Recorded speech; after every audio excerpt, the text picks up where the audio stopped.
Are you happy that you're here today?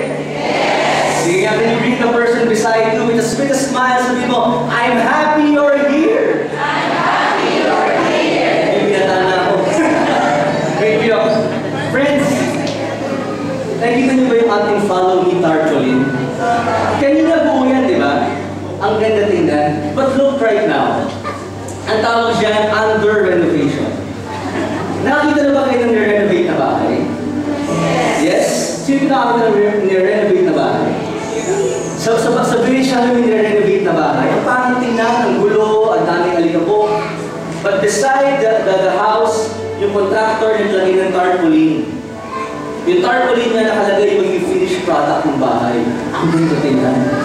Sobrang ganda tingnan. Pag tinignan mo sa kabila, ang pangit, dito pala yung papunta. Just like this tarpaulin natin ang follow me, sometimes, under renovation yan. But God will give us a blessing. Naayusin yan. Aayusin the Lord yan. Yung tarpaulin na yan. And finally, you'll see again the words, follow me. Friends, in life, when we're in trials or challenges, under renovation lang tayo. But never lose hope. Ask me why. Because you're in the feast, God is giving you the picture of your future. God is telling you the best is yet to come. Amen. God wants to bless all of us. Wala po si Brother John today. He can't make it. Sabi niya, sige, Diyos, ito muna. We're going to talk about the second installment of the series, Follow Me. Leave without a title. Diba sabi nga, para sa akin ba yan? Leader ba ako? Friends, whether you like it or not, all of us are leaders. Leadership is influence. You have influence over your family, over your friends, over your work. We are all leaders. When you talk to your friends, you're a leader to your friend. When you talk to your children, you're a leader to them. We're going to talk about humility today. Are you ready? If you're ready, let's all pray our favorite prayer of abundance in the name of the Father, of the Son, and of the Holy Spirit. Amen. Today, I receive all of God's love for me. I open myself to the unbounded, limitless, overflowing abundance of God's universe. Today, I open myself to God's blessings, healing, and miracles. Today, I open myself to God's word, so that I become more like Jesus every day. Today I proclaim that I am God's beloved. I am God's servant. I am God's powerful champion. And because I am blessing the world in Jesus' name. Amen.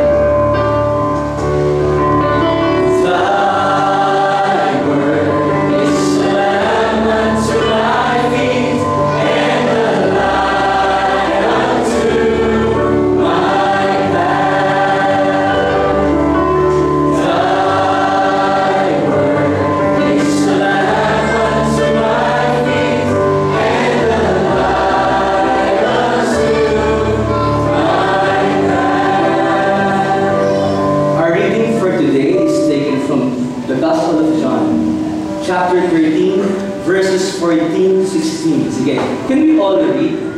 If I then, Lord and Teacher, have washed your feet, you also ought to wash one another's feet.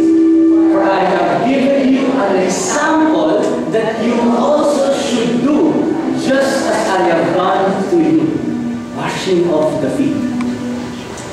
Since March, April, marami pong graduate. Marami pong nagpa-graduate din ng mga magulang.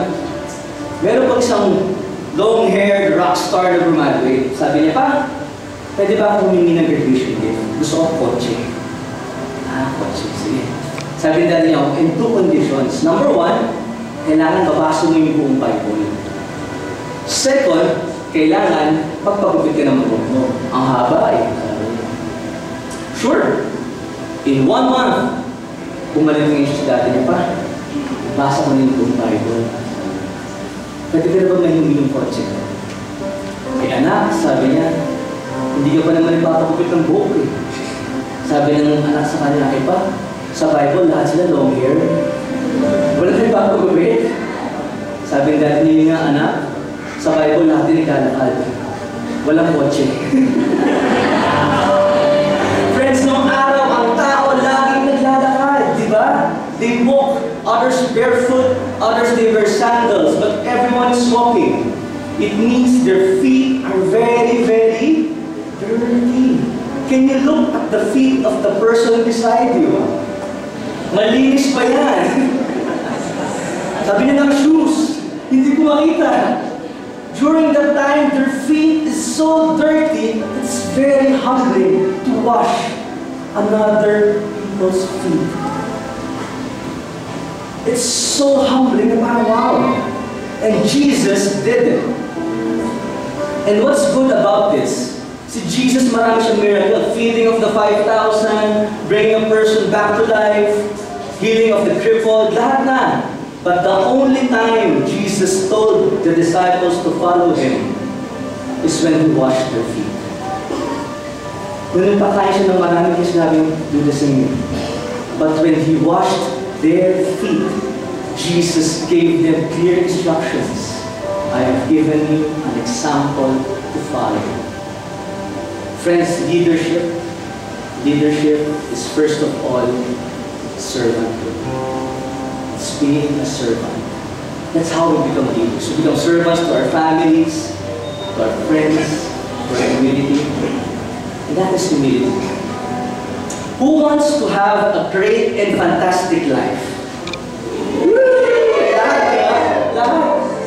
You know why Jesus is telling us to be humble? Ask me why. Why?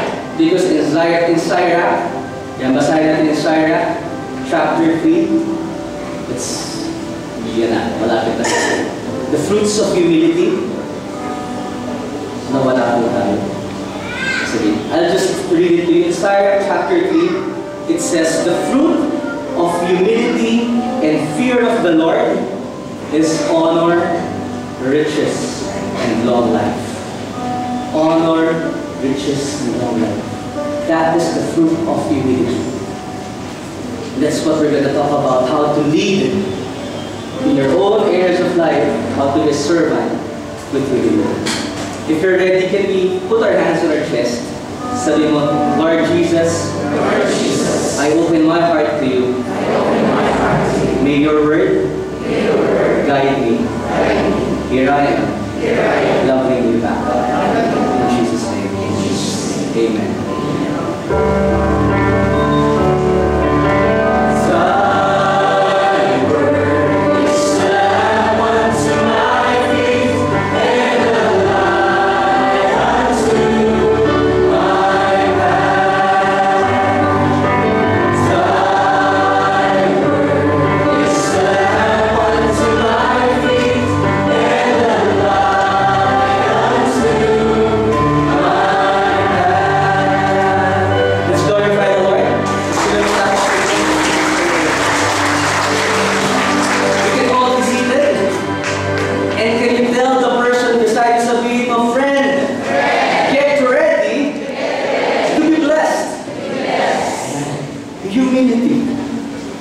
Humility.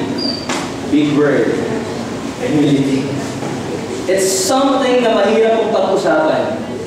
Because in fact, the moment to say that I am humble, you're discredited that you are humble. So, ba't kung hirap pag-usapan ng humility? Ano nga ba ang humility? Other people think that humility means putting yourself down. It means losing your worth. Yung iba naman ang tingin nila sa humility, yung mga taong tahimik, o kaya yung mga taong mahihain. Alam mo yung tipong, di ba? Ang galing niyang kumanta. Can you sing us a song? Ay, hindi, wag na lang. Diba? Galing yung sumayaw. Can you dance for us? Sige, wag na lang. Kaya nila humility yun, but no, ang tawag po is mahihain, o kaya tahimik, di ba? According to John Maxwell, according to John Maxwell, humility is a virtue, flash natin. Yan, humility is a virtue, timidity is a disease. Timidity. Alam niyo ba kung anong timidity? Alam niyo sa akin ano?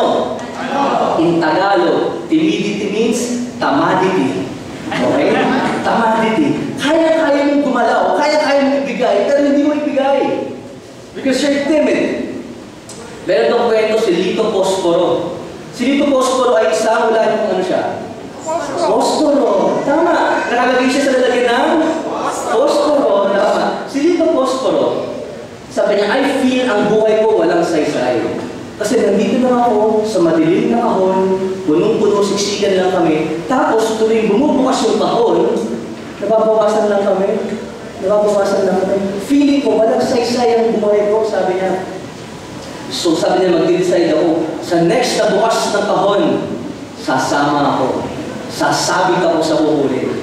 So yan na. Pagbukas ng kahon, bumili na. Pagkuha ng Posporo, sumama si Lito Posporo, tumalsik siya. Pagtalsik niya, nalaglag siya ngayon. Hulog siya ganyan. Hulog siya. Ang hulog niya ganyan. From afar, para nag-slow motion yung buhay niya. Para ano yung action, di ba? Dahan-dahan, pabang ganyan. Pero nakatingin sa taas.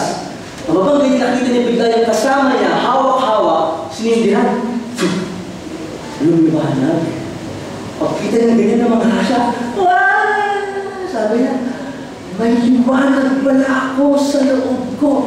Ang ganda-ganda ko pala tingnan. Sabi niya, ang ganda-ganda ko pala tingnan. Friends, there's light inside of us. And humility is this. God wants you to shine your light wherever you are. Because by shining your light, you are shining God's glory. Amen? But take note that this light shine nung ginamit siya, nung kiniskis siya. When the kapitbahay ng Posporo served, his light shine brightly. Para shine bright na diamond lang yan. Diba? This light shined. And then it gave glory to the manufacturer. Humility. Humility. According to St. Augustine of Hippo, if you want to learn God's ways, humility is the first thing, humility is the second, humility is the third. Kaso ng Brother Cruz, paano pag sumisikat na ako? Paano kapag nag-bless ako sobra-sobra? I am gaining on my finances. I am gaining on my career. My life is going well. Sobra na ako maayos. What will I do? In Sirach, chapter 3 says, the greater you become, the more humble you must be, and the Lord will be pleased with you. The greater you become, the more humble you must be. Great leaders, dear friends, great leaders are humble people. If that person is not humble, then that's not a great leader. And great leaders do something. Alam niyo ba kung ano ginagawa ng great leaders? Ask me what? There are 4 things. Great leader, a humble leader learns, a humble leader listens, a humble leader loses. Loses? Yes. A humble leader loses, and a humble leader leads. That's what we're going to talk about. How to become a humble leader. Number 1, a humble leader learns. I-illustrate ko po sa inyo how a humble leader learns. Can you look at the person beside you? Is that person growing? Yes. Is that person growing? Growing? Growing talaga? Is that person growing? Yeah, is that person growing? Sabi nga yung isa, meron daw nahuling magnanakaw. Tapos din na siya kay si Presinto. Ngayon, kailangan bago siya ikulong, kailangan mo na mag-testify yung nakahuli. Sabi ng police sa babae, kilala mo ba kung sino yung magnanakaw? Namukha mo ba siya? Sabi ng babae, oo, sige paki-describe na sa amin yung itsura niya. Maitim po, tagyawatin, pansot, unano, maliit, pandak. Sabi ng magnanakaw, sobrang naman sa lakit eh. Magnanakaw lang ako, muna ako naitin. Ganda mo, sabi na niya. Friends, are we growing? Great leaders learn. Because according to John Maxwell, the growth of one community, the growth of family, the growth of group, depends on the growth of the leader. If you are a leader,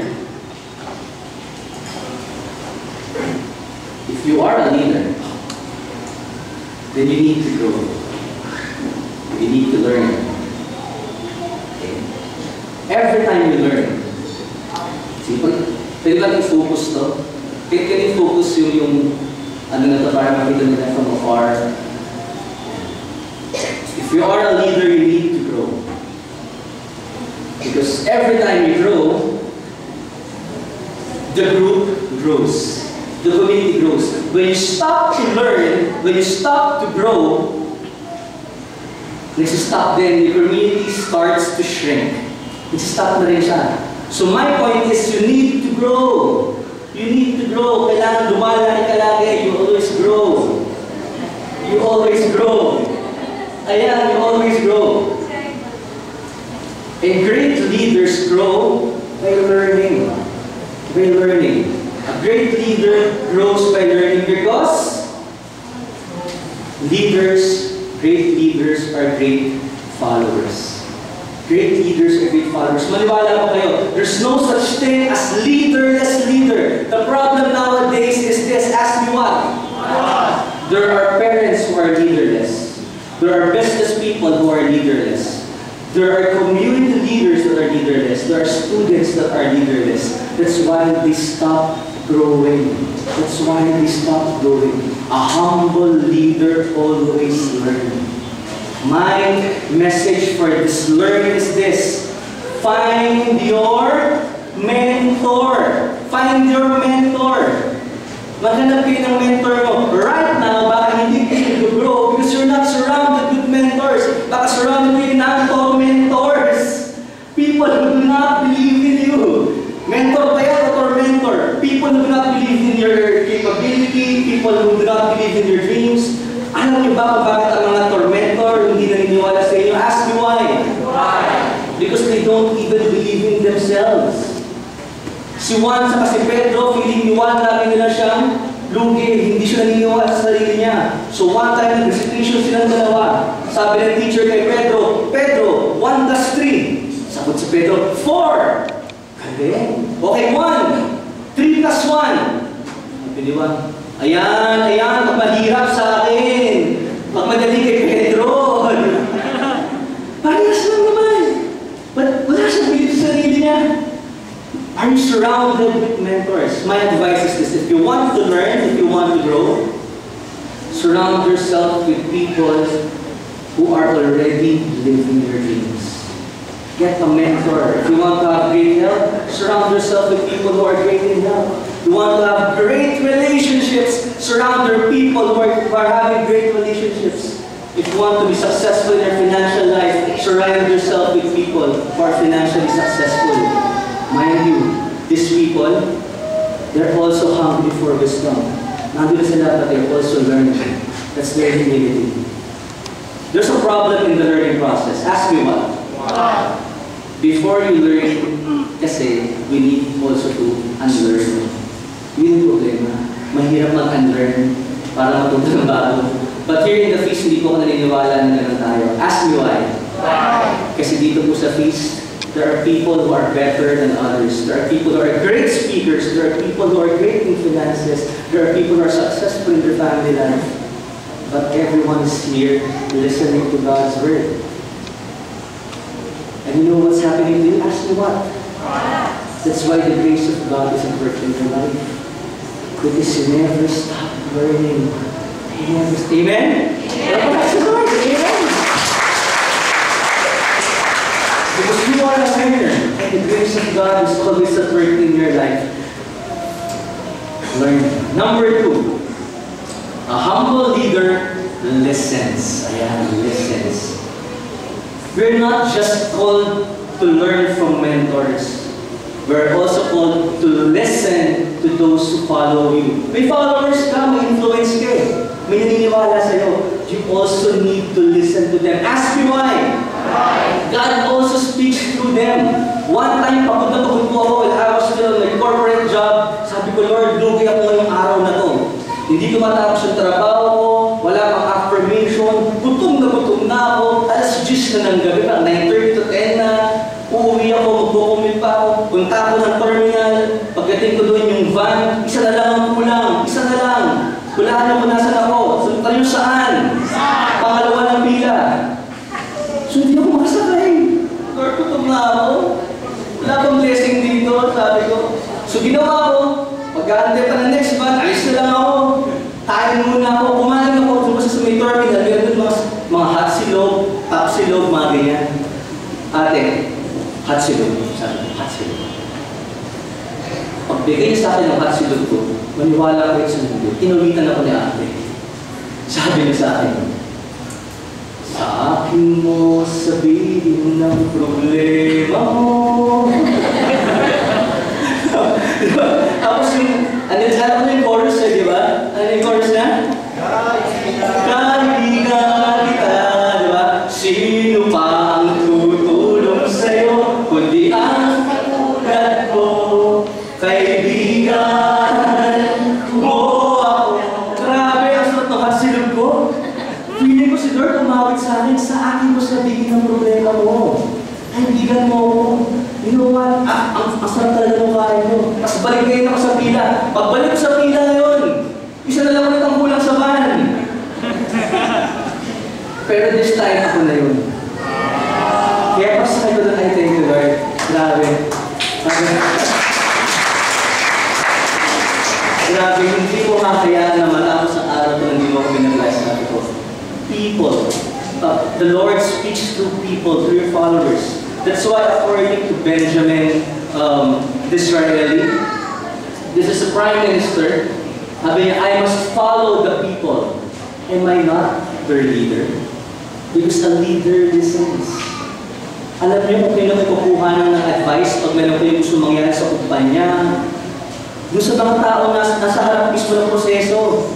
Kasi sila nakakaintindi. Listen to them. May isang factory ng sabon, may problema sila. Ang problema nila, may mga ilang kahon na wala namang sabon, sumasama.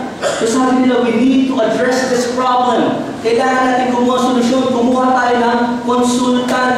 Kumuha sa ng consultant. Ngayon si consultant, nag-compute. Let's get a machine, a scanner. Kada daan ng nakahon sa scan niya, you can pinpoint kung alin doon, tapos pag lumabas doon, kunin yung kahon.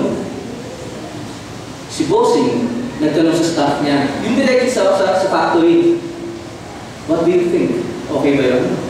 Sabi niya, sir, tingin ko po ang kailangan lang natin kunin. Isang malaking industrial fan. Tapos kada daan po ng kahon, itapat nila po yung electric fan. Lahat po ng walang laman, hindi pa rin. How much will it cost for a consultant and a machine compared to an industrial fan?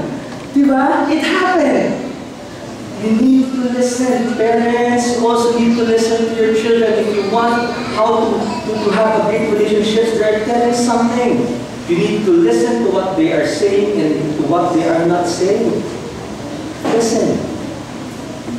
Because the freedom that we give to our followers when we listen to them is this. The freedom to imitate us and the freedom to innovate. Hayaan mo. Hayaan mo magulat ka sa kung ano mga wisdom na ibibigay nila. A humble leader also listens, not just to what he wants to know, but what he wants to hear. May isang father lumapit kay Brother Bo. I have a problem. For 4 years now, we're not in good terms ng anak ko lalaki. Because I did something to our family. That's why we have a broken relationship. Brother Bo, what do I need to do? Alam mo sabi sa kanya, brother, you need to become the bigger person. You need to become the bigger person. You need to become the leader. So how? Say sorry to your son and ask for forgiveness. Para siya left hook na. Huh? Ako, sabi niya. And during the time, pride and love was fighting. Pride and love was fighting. But at the end of the day, love won over pride. So the father knocked at the door of the room. Pagbukas ng pintuan, sabi niya sa anak niya, I'm sorry. Please forgive me. And you know what? A miracle happened that day. The healing process, it's gonna take them a long time. But it started that night. It started that night. Because you know what? Ask me what? Pride? Pride is something that you can swallow and it will not kill you. Itong pwede mong dunukin sa buhay mo na hindi ka makamatay. Right? That's why in Proverbs, it says, God opposes the proud, but gives grace to the humble. Listen. Listen to your fathers. Number 3, a humble leader loses. Ay, what? Loses? A humble leader loses? Yes! Listen to this. A humble leader loses intentionally so that others can win. Okay? A humble leader loses intentionally so that other people can win. And at the end of the day, everybody wins. I said intentionally, not continuously. Okay? Meron kasi isang mama, feel niya lagi na siyang talunan. Lagi akong lugi sa buhay ko. Uhaw na uhaw ako. Gutom na gutom ako. Pupunta ako sa kalenderya. Mana, anong benta mo? Arroz caldo. Magkano po arroz caldo? 5 piso. Wow! 5 piso arroz caldo. Baka ito na yung araw ko. This is it. I'm gonna win this day. May papili niya isang arroz caldo, 5 piso. Pagkapag sa kanya, ang dami, mainit-init, arroz caldo, sarap. Nung kakain na siya, nakita niya, may langaw. Mana, bakit may langaw ang arroz caldo ko? Sabi ni Mana, ako sosyal, 5 piso na nga lang, alam gusto mo manok? Feeling niya, lugi siya lagi. Friends, a humble leader loses intentionally so that others can win. I'm going to shock you with the great news. Do you want to know who is the greatest servant of all? Yes. Ask me who. God is. God. In Philippians chapter 2 verse 7, it says, rather he emptied himself, taking the very nature of a servant, being made in human likeness. We look at God as the Father Almighty, our Creator, our Savior, yes. And we look at servant as not doing something for God. It's as if a lower stature of life, mas mababa siya, servant. But you know what? Every day, God is serving us. Every day, God is serving us with air, with life. Every day, God is busy cleaning the dark room of our lives. Every day, God is busy healing us. Every day, God is providing us with things that will help us in our lives. God is the servant of all. That's why Jesus served. And He told us to do the same. Serve. Serve. Parents, kanina po, in-honor ko ni Father Erwin. I know of all the people here in the room, you know how to lose intentionally so that your family can win. Amen. Parents know how to lose intentionally so that their children can win. Amen? May isang bata, pangalan si Bradley. Si Bradley is an 8-year-old boy, pero meron siyang bad habit. Ang habit niya, tinignan lahat ng bagay may cost.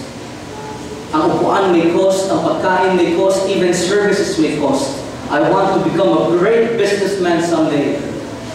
So nung kakain sila, nilagay niya ng note yung mami niya sa plato.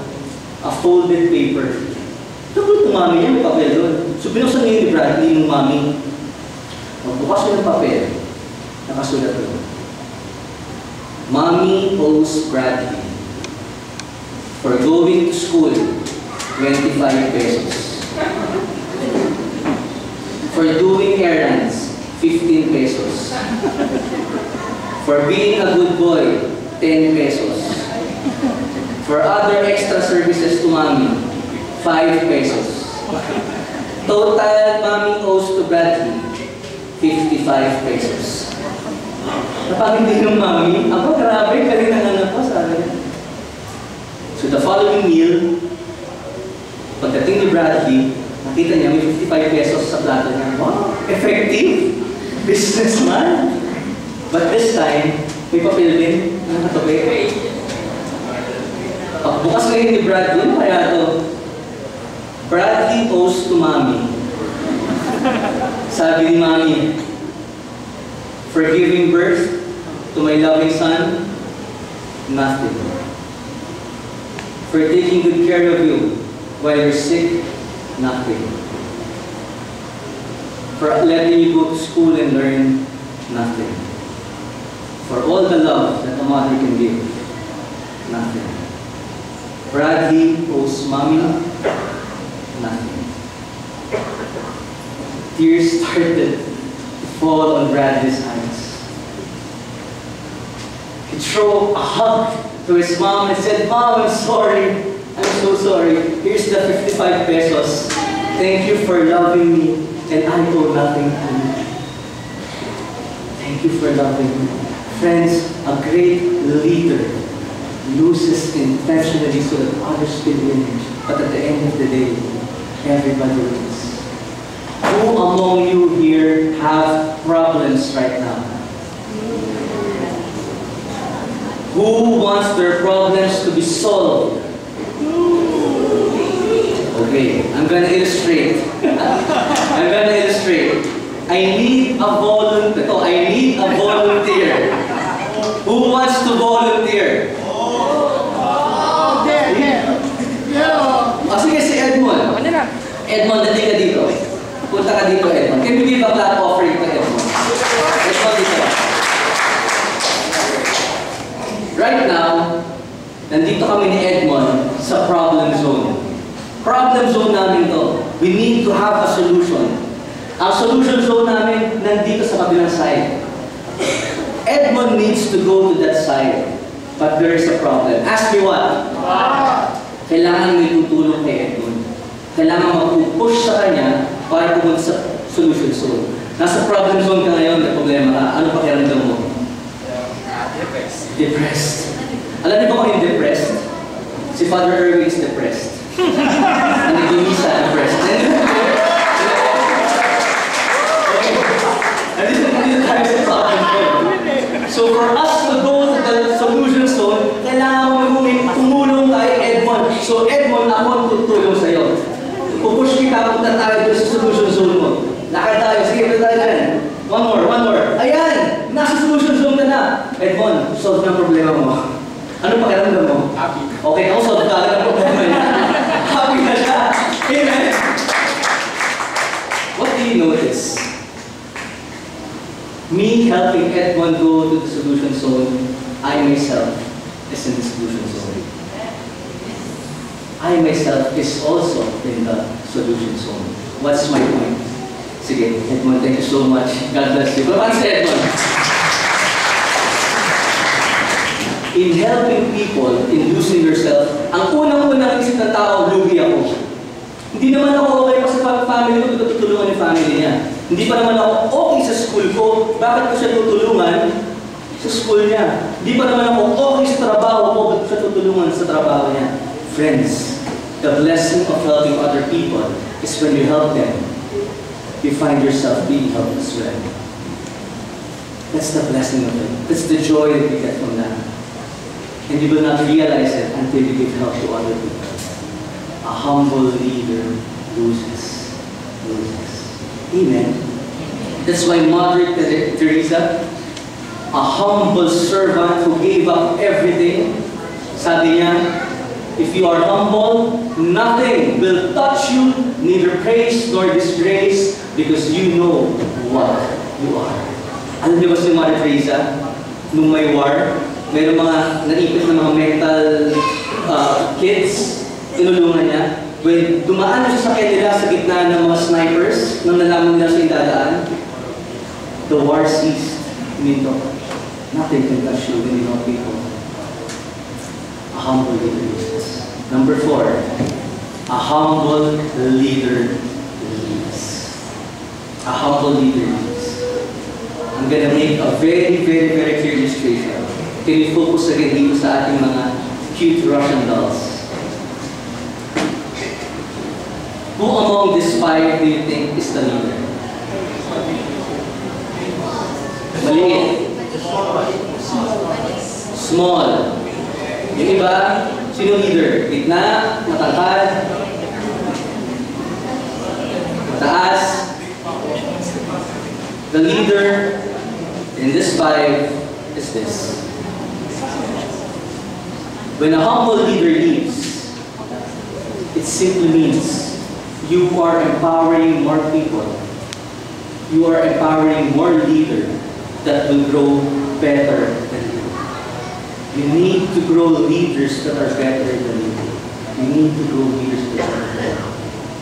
You are not insecure. You want to bring out the best of others because in the future, you will create giants in your life. Imagine kung babaliktad. You want people to be lower than you. You will create dwarfs in your life. That's why people don't succeed. A humble leader leaves his position, let others grow, so that by then he can lead without a title.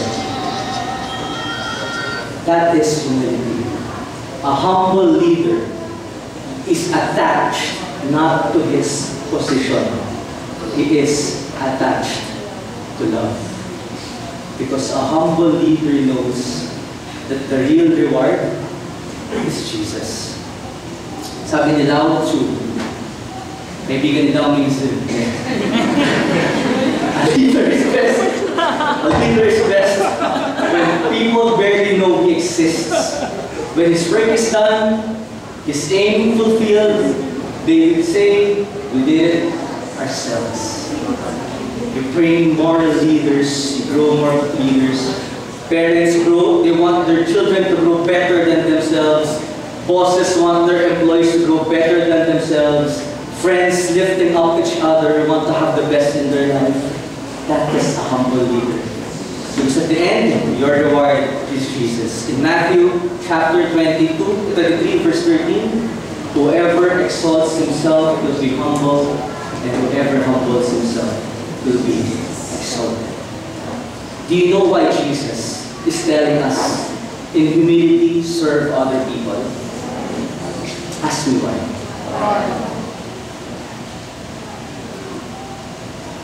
During something no araw pa, they believe that the earth is flat.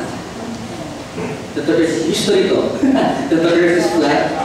And then in a big black space, may like a pin, lagay mo dyan, that is the earth. We are the center, everything evolves around the earth. Then Copernicus came to the scene. Sabi niya, have you ever wondered bakit may day, may night, may 4 seasons? And then sabi niya sa mga tao, look at the sun. That is the center of it all, the sun. Yung mga tao ginaniwala. So they imprisoned Copernicus.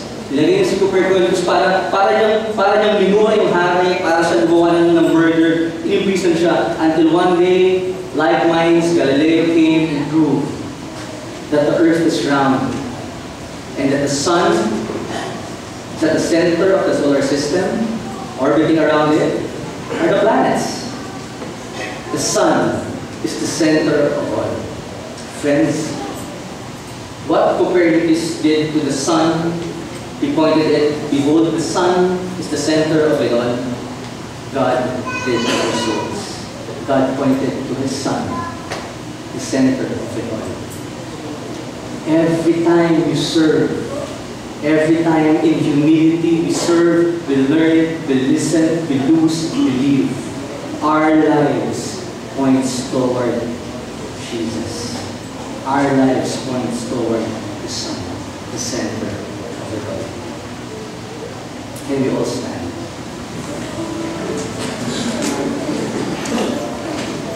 Confidence. Humility is being confident, but not being confident of what you can do. Humility is using God's confidence. Humility is not telling, I know it all.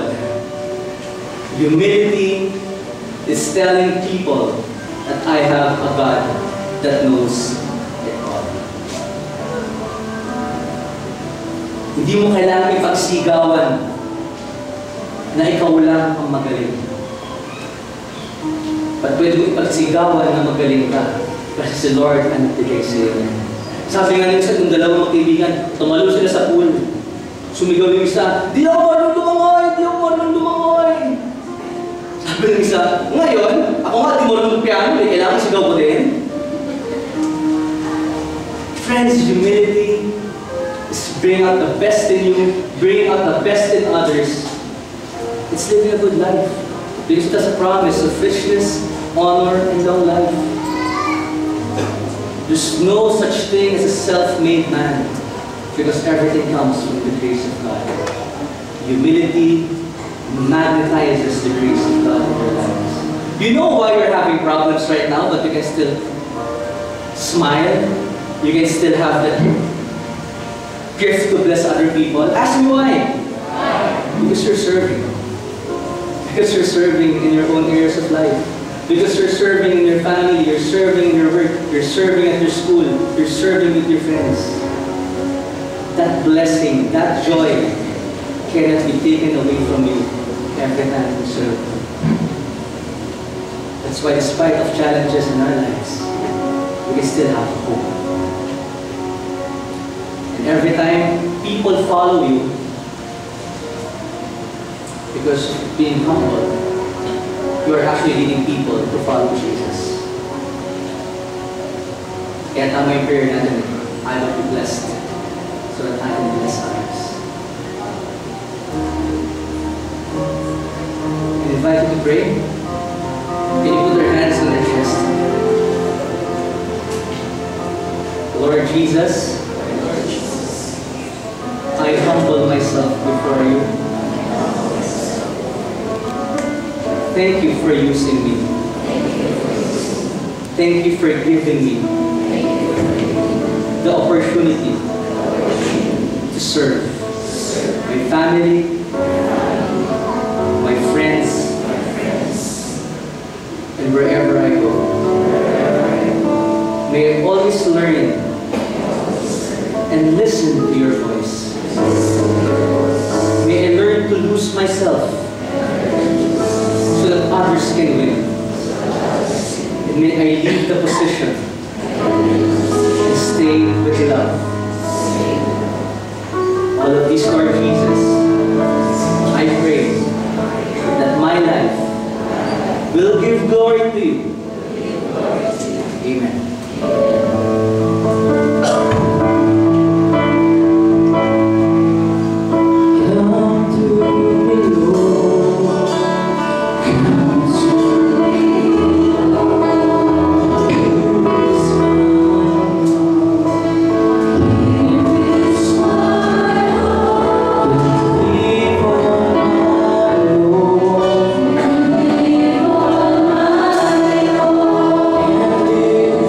Now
next life. Thank you, Lord, for refreshing us.